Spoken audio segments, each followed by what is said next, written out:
everyone who is just joining us. My name is Rewa. I'm a senior park aide here at Wilder Ranch State Park. And if you're here for our tour of the Gothic Revival farmhouse to have some Victorian-era fun without electricity, then you're at the right place. We're going to wait a couple minutes so that more of our visitors can join us. But in the meantime, I want to share some important updates about the state of Wilder Ranch State Park currently. So as you know, in order to keep all of our community members, staff, and volunteers safe, we are taking all the precautions possible, which includes closing our visitor center, ending our in-person programs, closing our parking lot and our campground, which is why we're so excited to be able to provide this digital sneak peek into the buildings today so that we can continue to stay connected with you, even though the buildings are closed. However, you may know that the trails remain open at this time. And so if you decide to come out and recreate in the state parks with your family in the coming weeks, we ask that you please pay attention to following the guidelines that have been published by California State Parks. You can find them on our Instagram, Facebook, and website. And those guidelines include washing your hands frequently, bringing hand sanitizer, maintaining a friendly 6-foot distance from all other visitors, not gathering in groups of larger than 10 people, and staying home if you're sick. So these are 5 ways that you can keep yourself safe and help keep the community safe. And by doing so, you enable us to maintain a safe environment here at Wilder, and that helps us keep the trails open. So thank you for paying attention to that. This tour is going to last about a half hour, and we will be exploring the Gothic Revival farmhouse. We're going to actually get to step back in time and have a sense of what life was like over 150 years ago, and specifically what families and kids were getting up to 150 years ago, even before they had electricity in rural parts of America. Believe it or not, they actually had a lot of fun, so we're going to find out how. This program is geared specifically towards second and third graders and their families, but anyone can enjoy. So what else do I want to tell you before we get started? Oh, at the end of this program, we're going to be having a Victorian craft tutorial. So if you're interested in participating, go ahead and take a moment to grab some supplies. What you'll need is a couple sheets of paper and a pair of scissors. That's all you'll need to participate. So go ahead and ask your family members and friends sitting next to you to help you gather those supplies so that we'll be ready to go. It looks like we're having more people joining, so hi everybody. Thank you so much for being here. It's really special to get to host our first ever live streamed tour, so thank you for being a part of that. To everyone who's just joined, let me introduce myself again. My name is Rewa, and I'm a senior park aide in interpretation at Wilder Ranch State Park. So I'm joining you from Wilder Ranch, which for those who don't know, is on the Northern California coast, about an hour south of the San Francisco Bay Area, just outside of the city of Santa Cruz. It's a gorgeous, rainy day, but amazingly the rain has paused just in time for this live stream. So we're really happy about that. In this program today, we're going to be exploring the kinds of fun that kids had in the Victorian era, even before electricity. At the end of the program, we're going to have a craft tutorial, so go ahead and grab your supplies. You'll need a piece of paper and a pair of scissors in order to join along. And I think we're about ready to get started, yeah? What you'll notice is that you can leave comments at the bottom of the video, and I'm joined today digitally by our lead interpreter, Sky, who will be answering your questions as we go along, so please feel free to engage in that way. All right. Let's get started. Again, to everyone who's just joined, my name is Rewa. I'm a senior park aide in interpretation at Wilder Ranch State Park, and it's a joy to have you here today. Let's take a moment also to acknowledge that right here at Wilder Ranch State Park, I'm standing on native land. I'm standing on the ancestral homelands of the Awaswa-speaking Weepy tribe, and we take a moment at the beginning of all of our programs to pay respect to the elders past and present who have been stewarding this land through the generations. We recognize that we are guests here, that it's a gift to be here, and as guests, we have a responsibility to learn how to be good stewards. It's one of the greatest pleasures of mine in working with the California State Parks to be able to interact with members of the public such as yourselves who are curious and interested in learning about local land histories and how to be good stewards today. So thank you for joining me for this program and for being a part of that ongoing stewardship. I want to tell you about 3 of the main ways that California state parks are working to protect this piece of land right here. The first one is the Wilder Cultural Dairy Preserve, which is where we're standing right now, and enables all of these historic buildings to be protected so that they can continue to tell their stories into the future. The second way is through the Wilder Beach Natural Preserve, which protects a special wetland habitat that we have right here on the coast. And if you think about all of the wetlands across California, you'll learn that only 5% of them still exist. So it's really crucial that we take care of this ecosystem specifically, because there is an incredible, adorable, tiny, little fluffy white bird called a western snowy plover that makes its home here in our wetlands. The snowy plovers are actually endangered, which is why we take it so seriously taking care of our wetlands here. And the third thing that people might not realize is that these protections don't just exist on land, but actually extend out into the water and below the water. So if you head out to the coast here behind you and you dip down underneath the water, you'll be in what is called a Marine Protected Area, or MPA for short. And the MPAs were fought for by community members and commercial fisheries alike in order to protect the special rocky shores and marine ecosystems below. So those are 3 of the ways that California State Parks is working to be good stewards today. And thank you for being a part of that and helping us do that work. But let's go ahead and dive into the cultural preserve, because that's why we're all here. What you'll be able to see around me is a whole variety of buildings that are each windows into a different era. So I'm going to flip the camera around for a moment and give you a quick orientation to where we are in the cultural preserve.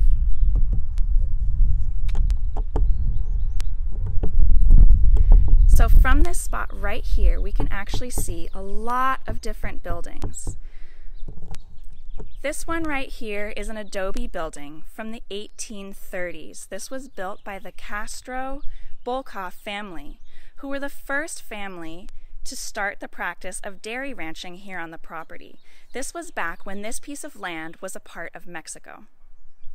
Now, 20 years later, the property passed from the Bolkoff Castros to Moses Meter, who built this enormous farmhouse right here. This is the 1859 Gothic Revival farmhouse that we are going to get to explore today. Moses Meter expanded the dairy ranching operation, and he also built an enormous dairy barn for all of the cows and several other buildings to get this ranch up and thriving. However, 20 years later, the ranch passed hands again to D.D. Wilder, who constructed some of the buildings you can see from here, including the building directly ahead of you, which is the bunkhouse, where all of the ranch hands lived, and downstairs was the blacksmith shop, the wood shop, and the machine shop. So this is where a lot of the work on the ranch happened. D.D. Wilder also built this beautiful Victorian home in 1897 for his son Melvin and Melvin's new bride, Letty. You might recognize the architecture of this building because it was constructed by the same architect, E.L. Van Cleek, who built many of the Victorians in downtown Santa Cruz. D.D. Wilder also made additions to the Gothic Revival farmhouse. I'm going to flip you around now. All right. So I'm really excited. We're going to get to explore this building very soon. So, 1859 Gothic Revival farmhouse. 1859. That's about 150 years ago, right? That's a long time ago. And that's actually 30 years before electricity came to Santa Cruz, and almost 100 years before electricity was common in rural parts of America. So what did they get up to? Well, this was a very busy, bustling place at the time. So D.D. Wilder was an innovative and entrepreneurial person, and he immediately put into place lots of innovations on the ranch in order to create an incredible product, and that was butter, right? So what did we do on a dairy ranch? We were producing all different kinds of dairy, like cream, milk, and butter. The butter that was created on this ranch was actually selling for $1 a pound in San Francisco at the time. Now, $1 a pound, that might not seem like a lot of money. And what even is a pound of butter anyway? Well, I will show you. This right here is a pound of butter. It's about 4 sticks of butter. So, $1 for a pound of butter. What do you think? Does that sound reasonable? Remember, this is the 1800s, and so actually $1 for a pound of butter in today's money would be about $25 per pound. So that goes to show this was a luxury product that they were creating here, and actually this ranch was able to churn out large quantities of high quality products such that they could ask top dollar for it. So it was a highly successful ranch, and it won itself fame all across the state of California. D.D. Wilder didn't just run the ranch here, but he ended up luring his son Melvin back to help him run the ranch. And Melvin had his children here in the Victorian right behind you. And they grew up and had their children here, who then grew up and had their children here, who grew up and had their children here, and eventually you had 5 generations of Wilders living and working here on the ranch for almost a century. And so let's think about all of those generations of Wilder children. What were they getting up to? And in order to tell you, we're going to have to head into the building right behind me.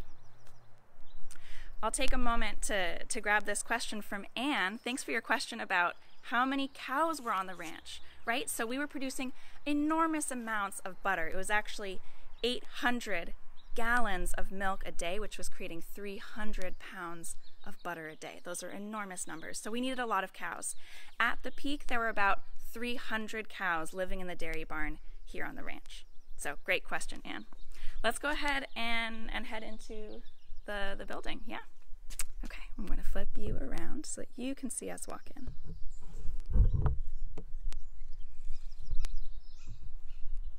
Here we go. We're coming in the back porch.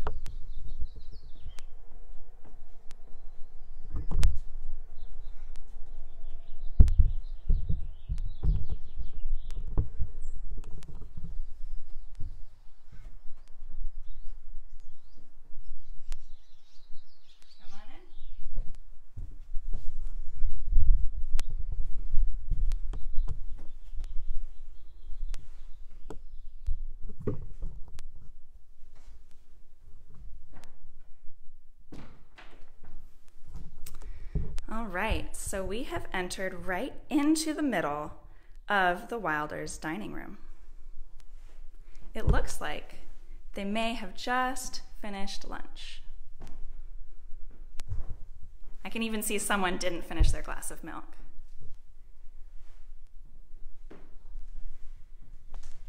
Let's keep exploring. Over here, we can see the doorway into the living room.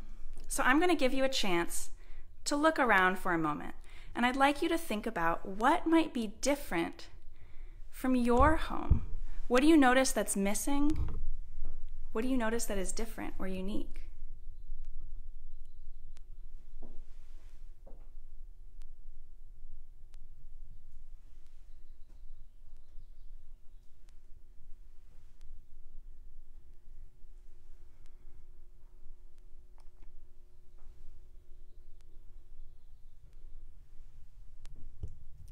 You might be noticing that the furniture is a bit more ornate. There's beautiful woodwork, plush velvet, and colorful silk on the furniture, and lace curtains.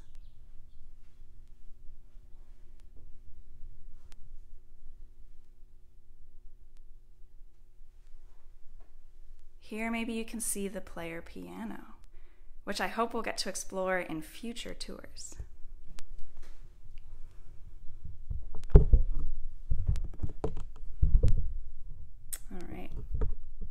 set up again. So what did you notice that's different from your home? Some comments that I'm seeing are there's no lamps, there's no TV, no radio, no computer. Take a moment to picture your living room and remove the computer, remove the stereo, remove anything that requires electricity. No Xbox, no Switch, no PS4. What fun is that? Well, let me tell you, it was a lot of fun and there was a lot of beautiful things that they got up to. So let me ask you, how would you heat a room without electricity? Did you notice the fireplace in this room? A fireplace would have been crucial because you can't just turn up the thermostat. You can't ask Alexa to make it warmer. A fireplace would be crucial because any room that you wanted to spend time in, you would need to heat. And so you can imagine, because of the fireplace in this room, this would have actually been a really enjoyable room to spend time in. Perhaps you can imagine, at the end of a long, hard day of work on the ranch, the kids have finished all their chores, and all the family starts to congregate into the warm living room around the fire in this beautiful space. What would they have been getting up to? So, I'm about to show you my favorite thing, my favorite object on the ranch. Perhaps you noticed what was sitting on top of the fireplace. I'll bring it over so that you can get a closer look.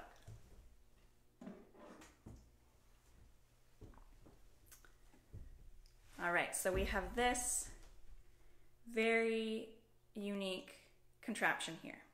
And I have to say, before I came to Wilder Ranch, I had never seen anything like it. So I encourage you to guess what you think this might be called, what it was used for, and type in your guesses into the comments. We'll see if anyone hits it on the nail. But I'll give you a second to explore it a little bit more. So it looks perhaps like a cup, maybe, or an airplane. We can see that it has this hinge right here, so it can tilt on this pivot. What I'm noticing is that it has a wooden cross and two metal loops right here. And we can see that this part of the cross can move back and forth. That's interesting and curious.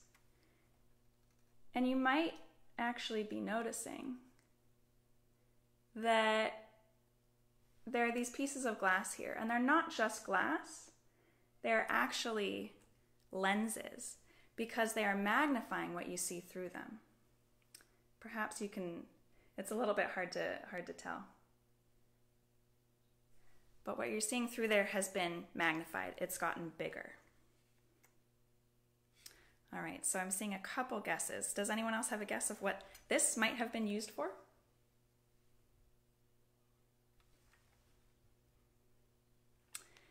Well, I love it, Joe, and great guesses. This right here was called a stereoscope. So you might recognize the word scope from the word telescope. Telescopes are used to magnify or make larger objects that are very far away, such as the stars. So this here, stereoscope, would be used to magnify or make larger something.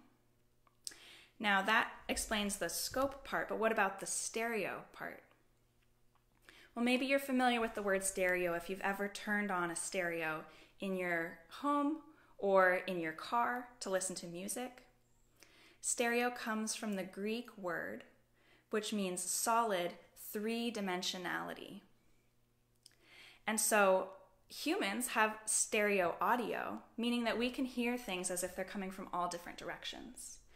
And humans can also see in stereo vision because we have two different eyes that are parallel to each other, see things from slightly different angles, and that enables us to see with something called depth.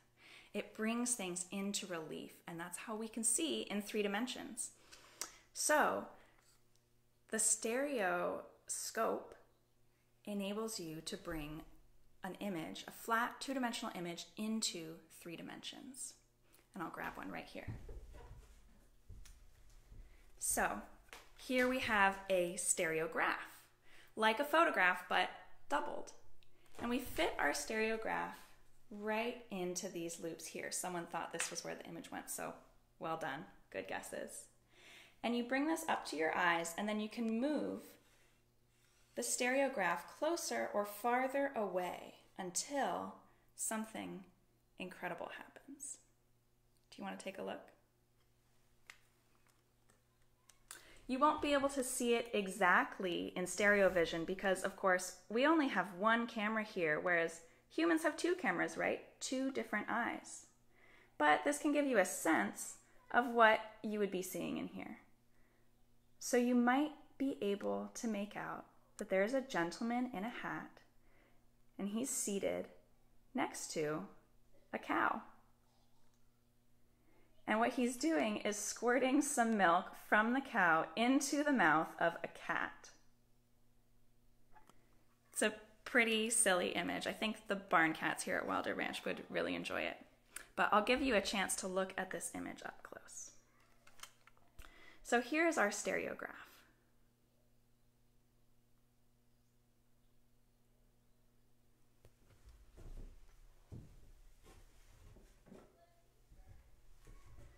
Pretty awesome, right?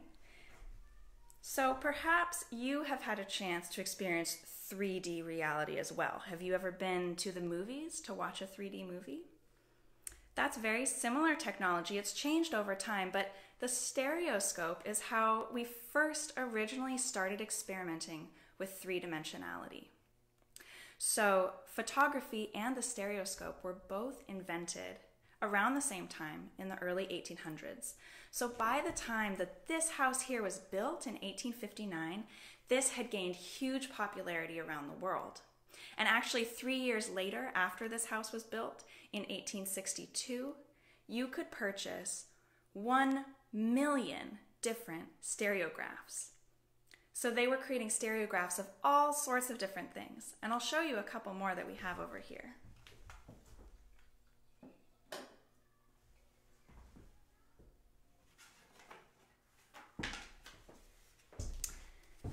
Right here we have a stereograph of Yosemite Falls. And so photographers loved taking photographs of some of the epic landscapes of California. Also, here's another image. If you wanted to travel to Wisconsin, you could do so using your stereoscope. Here is someone jumping across big rocks in Wisconsin. And right here is an image from Southern California of some oranges, and they've actually been hand painted to help bring them to life.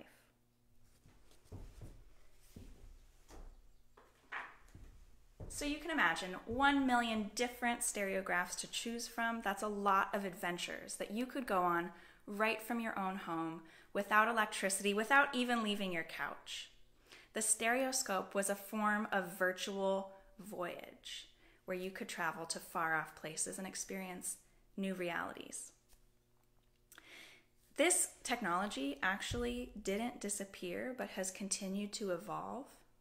For those of us who were children between the 1950s all the way through the 1990s, you might remember something called a Viewmaster, which was like a red plastic version of the stereoscope with a button that you could press down and a circular wheel of images that you could rotate through. And actually, the corporation behind Viewmaster today is creating virtual reality goggles and games. So this technology is just continuing to evolve. So I'm curious to ask all of you, what is your form of virtual voyaging today when you're stuck at home? Do you write postcards to your pen pal across the US? Do you video chat with your family in a different country? Do you take photographs from your own backyard and send them to your friends who are stuck at home too? There's so many different ways that we can provide these windows into different worlds. So I'd love you to think about what is your form today, and if you've discovered any great forms of virtual voyaging, feel free to add those into the comments so that you can share those success stories with other people who might want to travel along with you. All right. So we're going to head into the nursery now, and I'll show you a couple more things and we'll get to do a craft.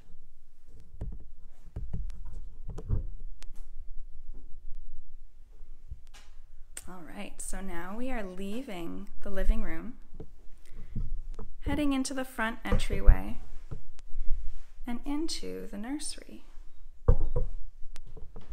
And I'll give you again a moment to look around, see what we can see here.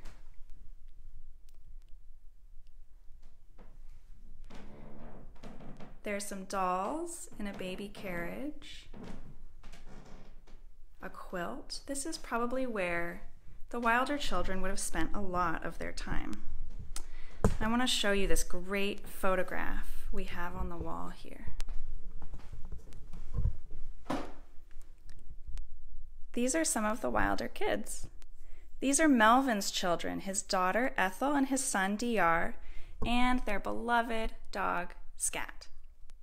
And what's fun to notice is that both DR and Ethel are wearing dresses because it was common for children under the age of 5 to all be dressed in dresses. And I love looking back and thinking about fashion trends of the past because they show us how our expressions of gender are culturally constructed, how they have changed over time and are very specific to the time and place where we are. Let's see what else we can see in the nursery. Oh, I'm noticing some old cameras because Melvin was an amateur photographer. We've got a Target Brownie 616 made in USA and a number 2A Brownie camera from Kodak. We have a lot of books. And I'm seeing in some of the comments that you also like virtual voyaging through books because, of course, these are our number one windows into another world. And look at this. I'm noticing here on the table that someone has left us some supplies to do a craft. All right, so everyone, why don't you go ahead and grab a sheet of paper and your scissors and an adult to help you with those scissors to use them safely. And we're going to do a quick craft tutorial. Let me just get us set up.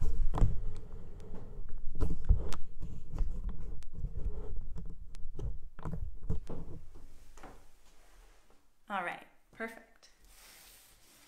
So today we're going to be making Victorian boxes just like these over here. What's awesome is all that they require is a piece of paper and a pair of scissors. And you can make a bottom and a lid and they can fit together just like this. So let's dive in. What you'll need is a piece of paper. And you can use any kind of paper. You could use old magazine pages that are really colorful. You could use a piece of newspaper if you want to make an enormous box, or origami paper if you want to make a small box. You could use a piece of printer paper, some recycled scratch paper. What our volunteers at Wilder Ranch love to do is to use old calendars because they have such vibrant images and cut them out into squares. But for me today, I'm just going to use a piece of colored printer paper. And so if you too are starting out with a rectangle, what you'll first need to do is turn it into a square. So what you'll do is you'll take one of the corners and fold the short edge over so that it's running along the long edge, just like this.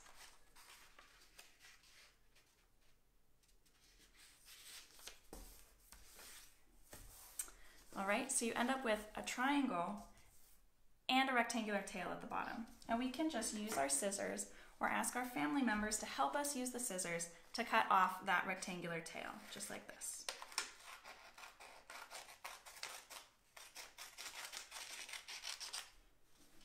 There we go. And we're left with just a triangle. So if we open up our triangle, what we'll see is that now we have a square and we're ready to go. Because we folded one corner to the opposite corner, we now have a fold that's going diagonally across our square. And so we're going to do exactly the same thing with the opposite two corners, folding them together to create another diagonal fold. If we open it back up, you can see we have two diagonal lines that intersect at the middle. Right at the midpoint is where the X crosses. Awesome. And so now you're going to take each corner and fold them into that midpoint.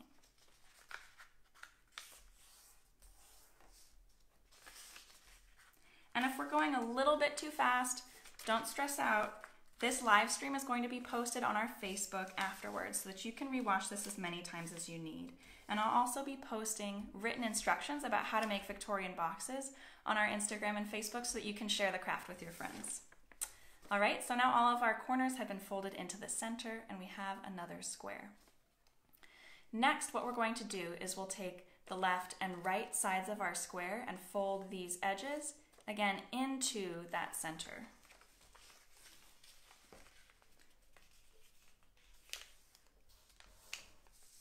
To make a rectangle. All right, just like this. And we can unfold that rectangle, rotate, and now we'll do the top and bottom, folding those edges into the center just like we just did.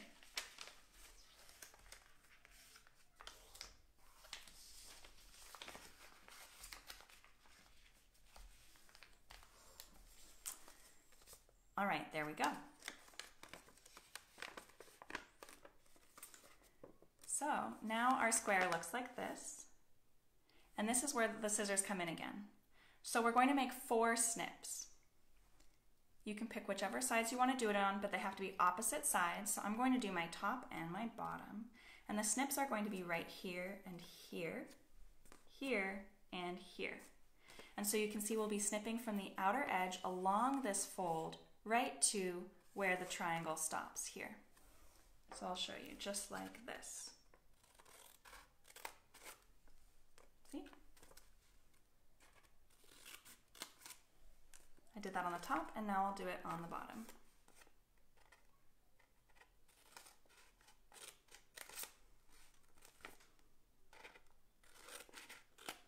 Something like that.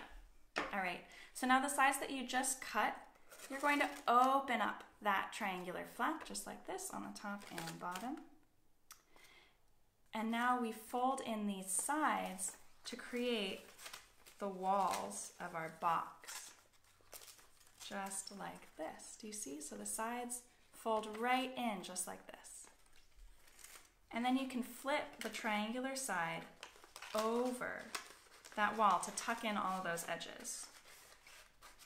And the better you made your cuts, the better it fits together. See how we did that? So we fold this flap over, just like this.